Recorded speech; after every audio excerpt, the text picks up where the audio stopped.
Bom dia! Um lindo e maravilhoso dia na presença de Deus. Hoje estamos no dia 111 do projeto Bíblia para Iniciantes e eu estou cada vez mais apaixonado por Deus. E você? Você está apaixonado por Deus? Eu tô. Por isso eu coloquei essa música que me traz alegria no coração, que me traz lembranças maravilhosas de como Deus tem agido na minha vida, como Deus tem mudado o meu jeito de pensar, como Deus tem mudado o meu jeito de agir. E a música fala isso. O que seria de mim sem Deus? Não gosto nem de pensar nisso, nessa hipótese. Seria uma pessoa muito vazia. A palavra é essa, muito vazia. E hoje, no dia 111, estamos no capítulo 14 do livro de Atos, a partir do versículo 19 até o versículo 28. Eu faço uma pergunta para você. Antes de ler esse trecho da Bíblia, eu estava ali lendo novamente o livro Uma Vida com Propósitos. E esse livro fala muito forte a mim. E um capítulo em especial, capítulo 3, ele tem uma pergunta poderosa. E a pergunta é: o que dirige a sua vida? O que dirige a sua vida? Essa pergunta, ela faz todo sentido e ela, quando procuramos a resposta para essa pergunta, começamos a refletir no real propósito da nossa vida. E muitas vezes percebemos que não estamos alinhados a Ele devido a alguns sentimentos que estão dirigindo a nossa vida. Alguns sentimentos. E lendo essa passagem agora do capítulo 14 de Atos, eu percebo claramente que Paulo, Barnabé, aqueles apóstolos, aquelas pessoas da igreja primitiva que estavam levando a palavra de Deus, eles sabiam exatamente o que dirigia a vida deles.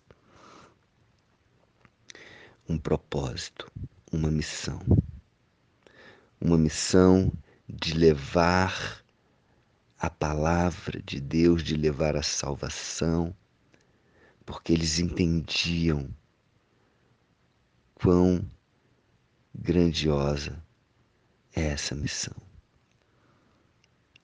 E, e eles tinham tanta convicção disso, que por mais que passassem por tribulações, por provações, por situações de sofrimento, de dor, eles continuavam caminhando, eles continuavam indo em frente. Olha o que aconteceu aqui com Paulo. No versículo 19, começa falando: sobrevieram, porém, judeus de Antioquia e Icônio, vieram de outras cidades. Eles já não estavam mais lá. Eles vieram de Antioquia e de Icônio, instigando as multidões e apedrejando a Paulo.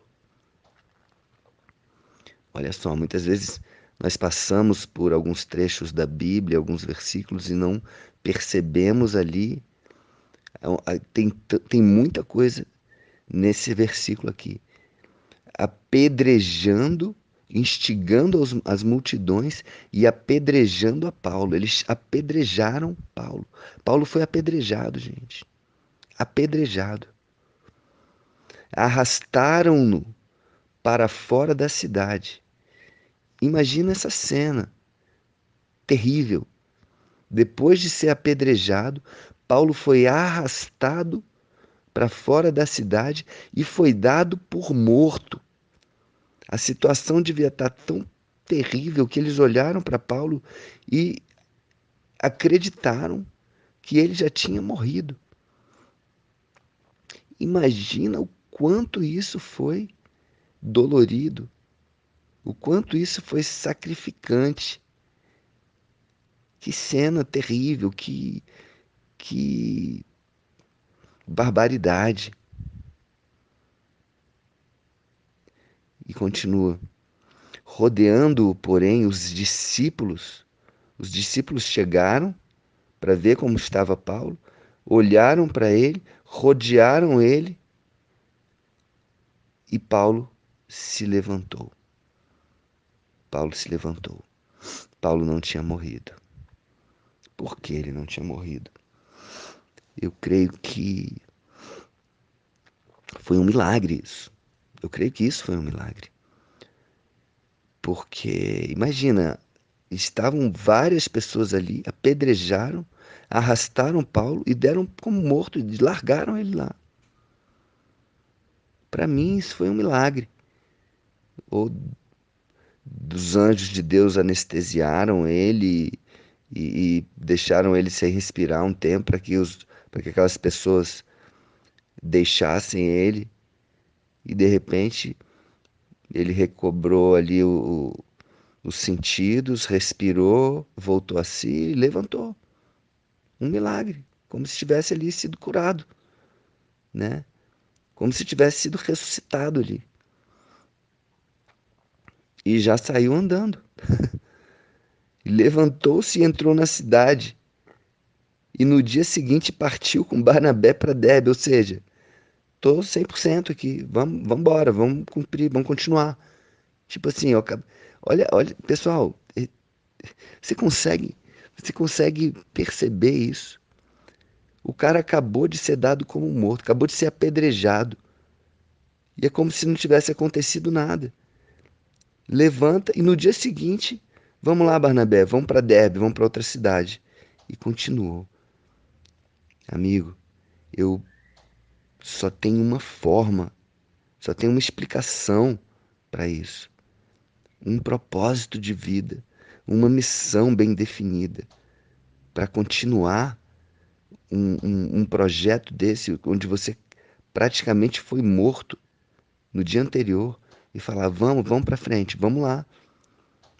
Uau, uau, eu quero isso para minha vida. Eu quero essa determinação, eu quero essa força, eu quero é, essa disciplina, essa motivação. Eu quero isso para minha vida. Continuar independente do que vão fazer, independente do que vão falar, independente do que vai acontecer, independente das circunstâncias. Quantas vezes eu e você pensamos em desistir por pouco? Às vezes algo tão pequeno acontece e aí eu e você ficamos de mimimi. Ai, mas é difícil, tá difícil. Será que eu vou conseguir? Olha o exemplo que Paulo está dando para mim e para você.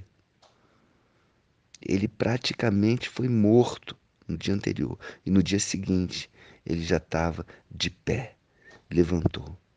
Que eu e você possamos levantar. O cair pode ser do homem e o levantar é de Deus. Deus está aqui para dar as mãos para mim e para você, nos levantar, nos fortalecer, para que nós possamos continuar uma caminhada.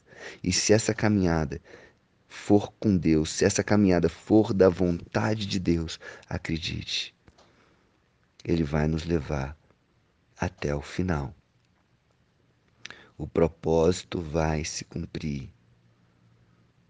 E continuando, e tendo anunciado o evangelho naquela cidade, Paulo e Barnabé, e feito muitos discípulos, voltaram para Listra e Icônio e Antioquia. Ainda voltaram lá para aquele lugar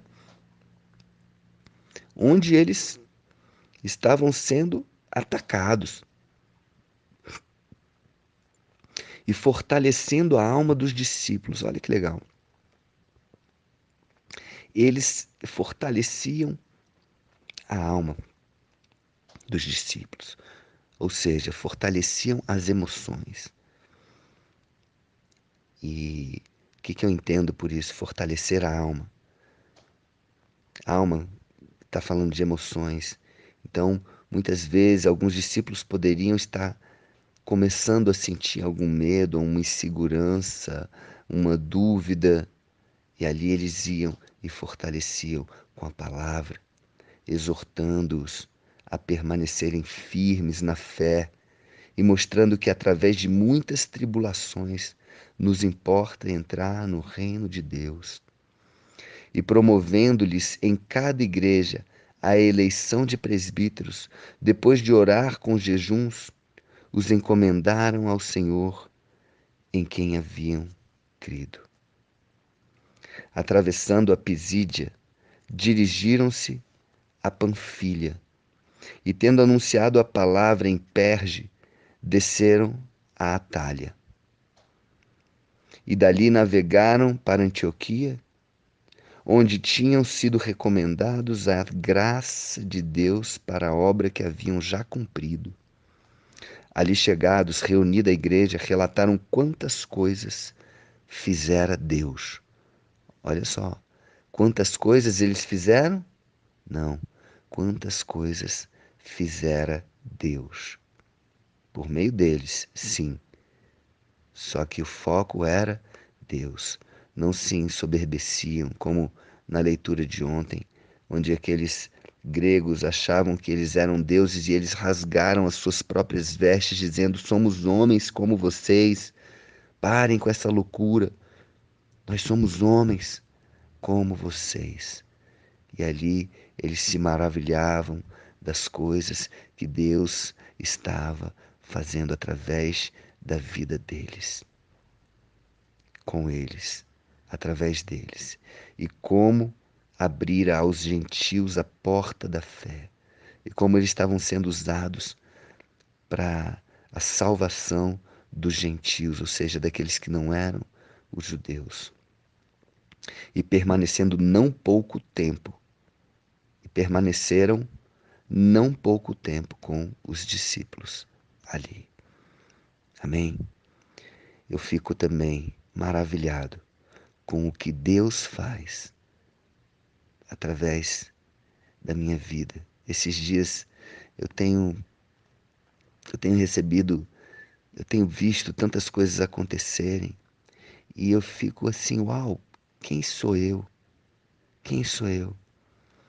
E aí eu percebo que não é por mim, é pela missão, é pelo propósito, é pelo projeto, é pela bandeira que eu levanto. Vamos, vamos juntos, eu e você, vamos ler essa Bíblia inteira, vamos nos aproximar de Deus e levar isso para outras pessoas. Compartilhe esse projeto.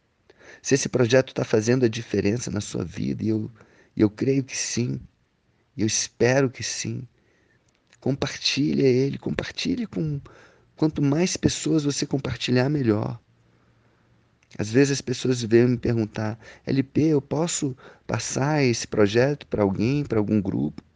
Lógico, lógico, é para isso. É para isso, é por uma missão, é por um propósito. Não é por mim, não é por você, é por Deus. Deus tem um projeto na vida de cada um de nós.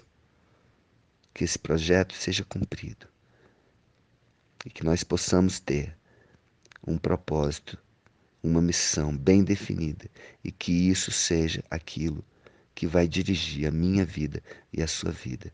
E a pergunta fica: o que dirige a sua vida?